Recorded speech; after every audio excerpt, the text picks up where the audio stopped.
سورۃ النساء میں ہم پڑھتے ہیں واللہ یرید ان یتوب علیکم، اور اللہ تعالیٰ چاہتا ہے کہ تم پر مہربانی کرتے ہوئے تمہاری توبہ قبول فرمائے۔ اب اللہ تعالیٰ اس آیت میں اور قرآن کی بہت سی دیگر آیات میں خود کو غائب کے الفاظ میں کیوں بیان کرتا ہے؟ کیا قرآن ہمارے لیے اللہ تعالیٰ کے الفاظ نہیں ہے؟ اللہ تعالیٰ نے یہ کیوں نہیں کہا وَأَنَا أُرِيدُ أَنْ أَتُوبَ عَلَيْكُمْ، اور میں چاہتا ہوں کہ تمہاری توبہ قبول کروں؟ مزید بہتر یہ ہے کہ جب ہم آیت کو آگے پڑھتے ہیں تو ہمیں نظر آتا ہے وَيُرِيدُ الَّذِينَ يَتَّبِعُونَ الشَّهَوَاتِ أَن تَمِيلُوا مَيْلًا عَظِيمًا۔ تو اب گفتگو غائب کے الفاظ ان کی خواہشات سے مخاطب کے الفاظ چاہتے ہیں کہ تم بھٹکوں پر منتقل ہو گئی ہے، جس میں اللہ تعالیٰ ان لوگوں کو براہ راست خطاب کر رہے ہیں جو صرف اپنی خواہشات کی پیروی کرنا چاہتے ہیں۔ تو یہاں بات کون کر رہا ہے؟ اور اللہ تعالیٰ قرآن میں غائب کے الفاظ کا استعمال کیوں کرتے ہیں، اور کبھی غائب سے مخاطب پر اور کبھی متکلم پر کیسے منتقل ہو جاتے ہیں؟ تو یہ کیا ہو رہا ہے اور ایسا کیوں ہوتا ہے؟ سب سے پہلے قرآن سورۃ الفاتحہ سے سورۃ الناس تک 100% اللہ تعالیٰ کے کلام پر مشتمل ہے جو ہمارے نبی محمد صلی اللہ علیہ وسلم پر نازل ہوا۔ تو اگر ایسا ہے تو اللہ تعالیٰ قرآن میں اپنے لیے ہمیشہ متکلم کے الفاظ کیوں نہیں بولتے؟ واقعہ یہ ہے کہ وہ متکلم کے الفاظ میں بولتے ہیں، جیسے ان مثالوں میں وَأَنَا التَّوَّابُ الرَّحِيمُ، وَأَنَا رَبُّكُمْ فَاتَّقُونِ، وَأَنَا أَعْلَمُ بِمَا أَخْفَيْتُمْ وَمَا أَعْلَنْتُمْ۔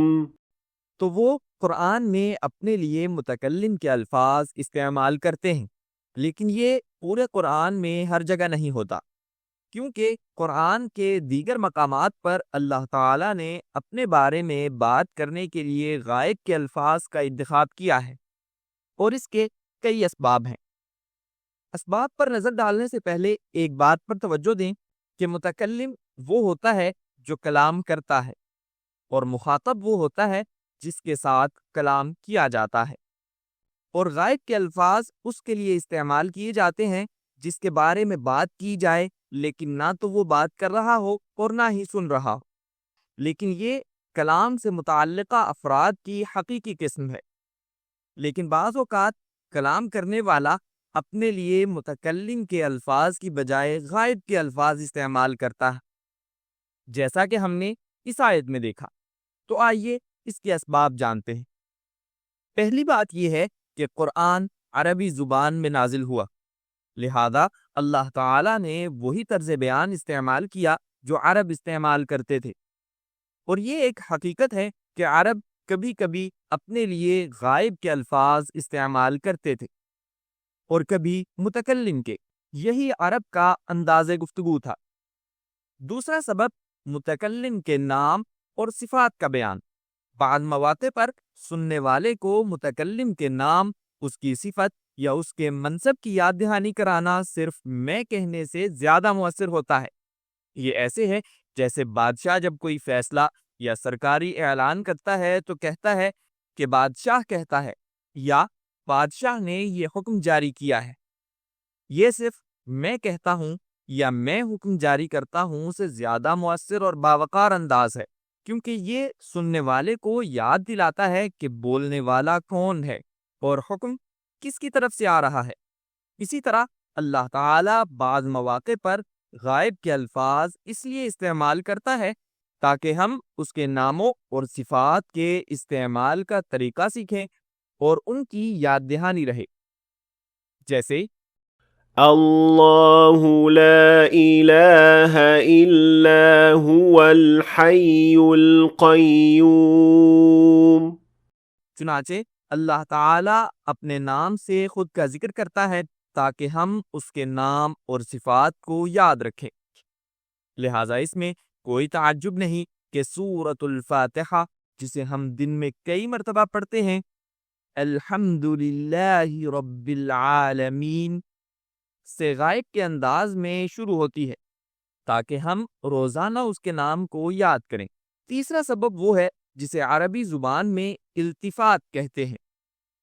التفات عربی بلاغت کا ایک معروف اسلوب ہے، لیکن قرآن میں اس کا استعمال خاص طور پر بہت زیادہ ہے، اور یہی ہمارے سوال کے دوسرے حصے کا جواب بھی ہے، جو ہم نے سبق کے آغاز میں پوچھا تھا کہ گفتگو غائب سے مخاطب کے الفاظ پر کیوں منتقل ہو گئی۔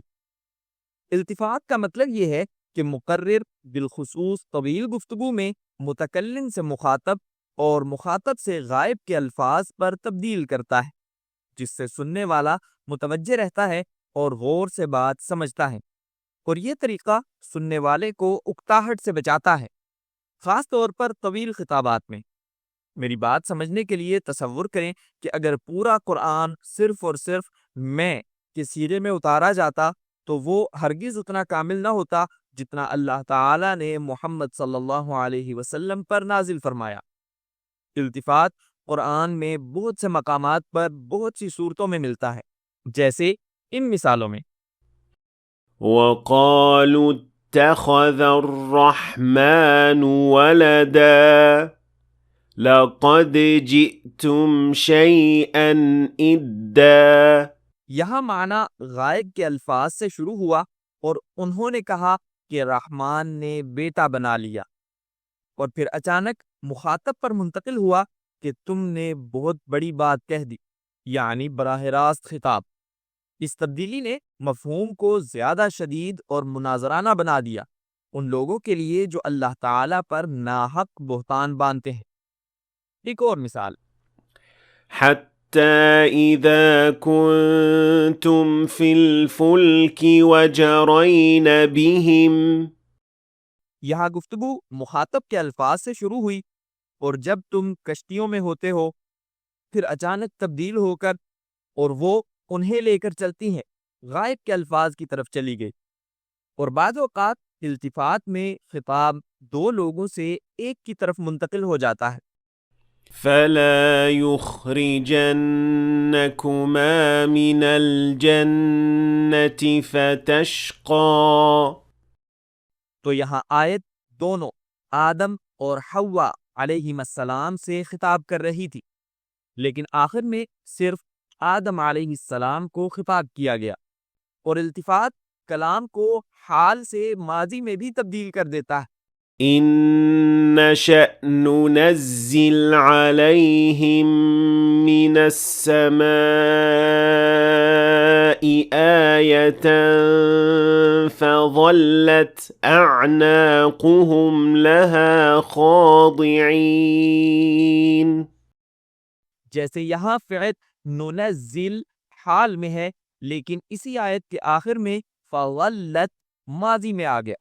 پس التفات میں متکلم، مخاطب اور غائب کی ضمیر کی تبدیلی شامل ہے، اور اس میں عدد اور زمانے کی تبدیلی بھی شامل ہوتی ہے، اور اگرچہ ان تبدیلیوں کا بنیادی مقصد جیسا کہ بتایا گیا توجہ قائم رکھنا ہے، قرآن میں یہ تبدیلیاں کبھی بھی بے وجہ نہیں ہوتی، بلکہ یہ آیت کے معنی کے ایک خاص پہلو کو نمایاں کرتی ہیں جو اللہ تعالیٰ کے کلام کے اعجاز کو ظاہر کرتی ہیں۔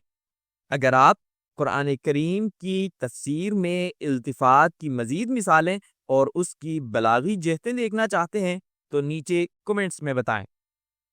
اور آخر میں سورۃ الفتح کے آغاز میں التفات کی ایک مثال موجود ہے، کیا آپ اسے تلاش کر سکتے ہیں؟ کمنٹس میں بتائیے۔ دیکھنے کا شکریہ، مجھے امید ہے کہ آپ نے آج کچھ نیا سیکھا ہوگا۔ اگر سیکھا ہے تو ویڈیو کو لائک اور شیئر کریں تاکہ دوسرے لوگ بھی فائدہ اٹھا سکیں، اور اگر آپ مزید ایسی ویڈیوز دیکھنا چاہتے ہیں تو ہمارے چینل کو سبسکرائب کریں، اور انشاءاللہ ملاقات ہوگی اگلی ویڈیو میں۔